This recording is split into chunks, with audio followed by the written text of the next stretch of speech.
Hujan renya membasahi malamitu ketika aku melihatnya. Gon merah. Tanpa payal.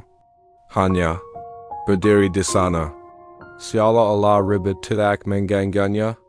Dia tersenyum padaku. Senyuman yang membuat dadaku berdebar. Seakan-akan dia telah mengenaliku. Seakan-akan dia telah menunggu, aku memberinya perlindungan. Dia memberiku namanya. Tapi ketika aku menghadap, dia menggelang. Aku fikir aku hanya membayangkannya. Sehingga malam berikutnya, dia berada di luar tingkapku. Tersenyum. Lagi. Dia tidak banyak berkata-kata.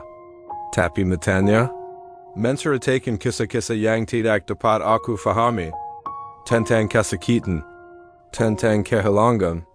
Tentang cinta yang tidak pernah pudar. Dan aku jatuh cinta kepadanya. Dalam keramangan hujan, dia menjadi misteri yang indah. Antara nirda dan kailan, cintaku tumbuh. Setiap malam aku menunggu. Berharap untuk melihat senyumannya lagi.